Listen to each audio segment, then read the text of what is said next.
Bismillahirrahmanirrahim. Assalamualaikum warahmatullahi wabarakatuh. Alhamdulillah wassalatu wassalamu ala Rasulillah wa ala alihi wa sahbihi wa mawalah. Rabbi syrah li sadri wa yassir li amri wahlul 'uqdatam min lisani yafqahu qawli. Rabbi zidni ilma warzuqni fahma.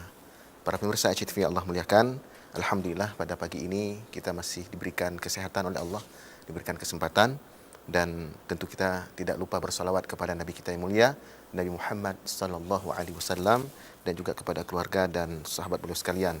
Para pemirsa HTV Allah muliakan, pagi ini kita akan berbicara satu tema yang sangat menarik berkaitan dengan hukum-hukum yang memiliki sumber-sumbernya. Jadi tema kita pada kesempatan ini adalah sumber dan kaedah hukum Islam. Bersama kita sudah hadir seorang ulama muda, kita bisa sebut ulama muda, ya, karena aktivitas beliau di dalam pesantren juga cukup lama, ya. Beliau bernama Tengku Alizar Usman, ya, M.Hum, ya. Beliau ini adalah salah seorang dari anggota NU, ketua, ya, malah ketua umum PCNU Aceh Selatan, ya. Dan beliau banyak menulis artikel, bahkan termasuk menulis buku, ya.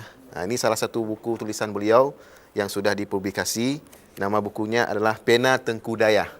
Nah, bagi para pemirsa yang ingin mengetahui jawaban-jawaban terkini berkaitan dengan hukum Islam, bisa memiliki buku yang luar biasa ini. Saya sudah mulai baca beberapa bab dari buku ini. Saya melihat beliau memiliki rujukan yang luar biasa, ya, dari kitab-kitab para ulama.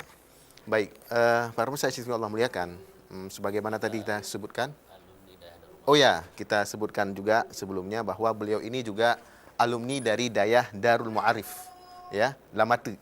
Ya, jadi bagi kita sudah pasti sangat populer, ya, Dayah ini, dan Dayah ini adalah pimpinan dari almarhum Abu Mamplam Golek. Siapa nama beliau? Abu Muhammad Zamzami, ya, yang kita lebih kenal dengan nama Abu Mamplam Golek. Beliau adalah salah seorang Abu Ahmad Perti, ya? Atau Abu Ahmad Perti. Ya, Abu Ahmad Perti, baik. Baik, para pemirsa yang Allah muliakan, kita akan berbicara tentang sumber dan kaidah hukum Islam. Jadi kita ketahui bersama selama ini bahwa sumber hukum Islam itu dua. Padahal sebenarnya kalau dilihat dari kajian usul fiqih, ternyata banyak sekali sumber hukum Islam, dan saya termasuk orang yang belajar kepada beliau sebelumnya berkaitan dengan usul fiqihnya. Ini guru saya di bidang usul fiqih, ya. Nah, para peserta yang Allah muliakan, saya akan bacakan apa yang disebutkan oleh Dr. Wahbah Az-Zuhaili dalam kitab beliau ini, Usul Fiqih Al-Islami. Beliau katakan di sini bahwa sumber hukum Islam itu sebenarnya banyak, ya, dan dibagi kepada dua, sumber yang muttafaq alaiha dan sumber yang mukhtalaf fiha. Yang disepakati atau yang muttafaq alaiha itulah Al-Quran, Sunnah, Ijma' dan Qiyas. Jadi berbeda dengan pengetahuan umum bahwa Al-Quran, Sunnah saja sebenarnya sumber hukum Islam. Ternyata tidak. Dalam kajian usul fiqih yang disepakati oleh jumhur ulama itu adalah Al-Quran, Sunnah, Ijma' dan Qiyas. Adapun yang diperselisihkan, yang mukhtalaf fiha, itu ada beberapa macam. Pertama, istihsan, masalih mursalah, istislah, istishab, uruf, madhabus sahabi, syar'u man qablana, dan adzara'i. Jadi ada 8 sumber hukum yang diperselisihkan oleh para ulama Ahlus Sunnah wal Jamaah. Nah, bagaimana dengan pengertian dari kaidah hukum Islam itu? Nah, kaidah hukum Islam itu bunyinya misalnya contoh al-umuru bi maqasidiha, ya. Jadi segala persoalan itu ditinjau dari segi tujuannya. Kemudian misalnya ad-daruru yuzal, ya, kedaruratan itu atau kemudaratan itu dihilangkan. Al-masyaqqatu tajlibu taysir, ya, kesulitan itu membawa kemudahan, dan seterusnya. Nah, begini, ini kita tanya kepada pakar langsung, ya.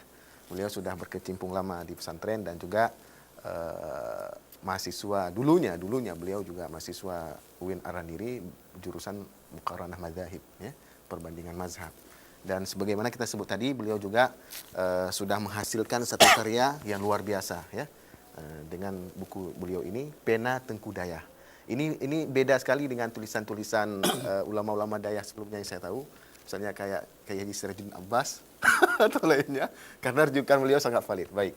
Eh, saya ingin tanyakan kepada Al-Ustadz ya, berkaitan dengan judul kita pada kesempatan ini, sumber dan kaidah hukum Islam ya. Ada semacam pemahaman di masyarakat kita, misalnya menyangkut qiyas misalnya ya.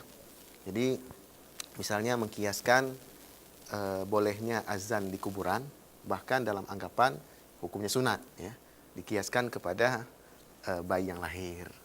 Nah, kaidah ini sudah sesuai dengan kaidah qiyas atau tidak? Mungkin disapa pemirsa terlebih dahulu berkaitan dengan tema ini, sumber dan kaidah hukum Islam. Tafadhal. Terima kasih. Assalamualaikum warahmatullahi taala wabarakatuh. Waalaikumsalam warahmatullahi wabarakatuh. Alhamdulillah. Allahumma shalli wa sallim ala sayyidina Muhammadin wa ala alihi wa sahbihi ajma'in. Yang pertama, kalau kita bahas qiyas, itu memang salah satu sumber hukum Islam Betul. yang sudah disepakati. Bahwa kemudian dalam beberapa hal ada ulama berbeda pendapat dalam penerapan kaidah qiyas itu sesuatu hal yang lumrah di dalam dunia fikih. Iya. Berkenaan dengan azan di kuburan ya. Iya, azan di kuburan. Azan di kuburan kalau merujuk kepada fikih Syafi'i, Iya. itu pendapat yang muktamad. Yang diiktimat oleh Ibnu Hajar Al-Haytami. Iya. Itu tidak bisa dikiaskan Iya. azan kuburan itu kepada azan anak yang baru lahir. Betul. Karena menurut beliau itu karena masalah zikir. Azan itu zikir. Kalau bisa dikias, tentu kepada bidang-bidang lain juga harus dikias. Oke. Jadi zikir azan itu lebih masuk ke ta'abudi katanya ya. Betul, baik. Tapi ini bukan berarti orang yang berpendapat sebaliknya itu kita anggap sesuatu yang sudah sangat besar. Oke. Tapi bukan, masing-masing orang punya argumentasi Oke. masing-masing. Bahwa dalam pendapat Ibnu Hajar lebih diiktimat, lebih dikuatkan, itu suatu hal yang lumrah. Betul. Makanya di Aceh itu biasanya di masyarakat ada amalan azan di kubur. Jarang sekali kami melihat ada ulama yang terlalu ini enggak. Tapi kebanyakan ulama daerah enggak memerintah, enggak bilang terus. Tapi kalau dia lakukan usul ya udah silakan aja. Oke. Karena itu ada ulama yang menganggap itu adalah sunnah. Oke. Jadi saya kemarin di kaukus wartawan Peduli syariat. saya Oke. bilang itu kan menghormati khilafiyah. Oke. Yang penting janganlah undang-undang bilang bid'ah. Jadi ada nggak metode hukum yang jadi sumber dalam dia menggalikan hukum itu? Oke. Seperti itu. Baik. Oke, mungkin dilanjutkan. Ada hal yang lain yang mungkin masih ingin disampaikan? Atau berkaitan secara umum dengan tema kita, sumber dan kaidah hukum Islam. Ya, jadi kita mulai, sebenarnya sumber hukum Al-Quran dan hadis itu disebut dua, itu benar juga. Oke. Tapi dalam konteks itu sumber hukum utama. Oh, al-asliyah. Ya, itu sesuai dengan Baik. firman Allah Ta'ala surat Al-Hasyr ayat 7 kan. Ya. Bismillahirrahmanirrahim. Wa ma atakumur rasul fakhuduhu wa ma nahakum anhu fantahu. Iya. Apa yang didatangkan oleh Rasul maka ambillah. Baik. Dan apa yang dilarang maka tinggalkan. Betul. Jadi selain ada Al-Quran, ada hadis. Oke. Nah, jadi itu merupakan sumber utama. Ya. Dalam sebuah hadis riwayat Malik, yang artinya aku tinggalkan padamu dua perkara. Niscaya kamu tidak akan sesat selama kamu memegangnya. Yaitu kitab Allah dan sunnah Rasul. Jadi artinya Al-Quran dan hadis ini memang ada penegasan.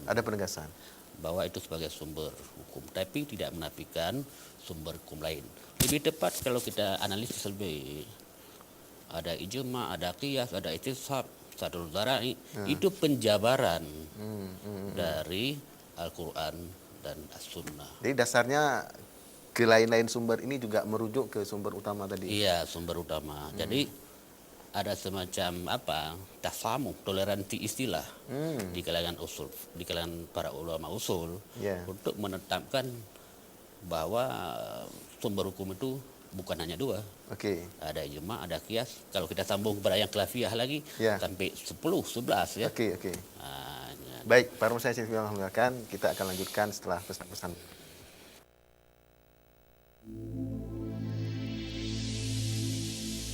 Thank you.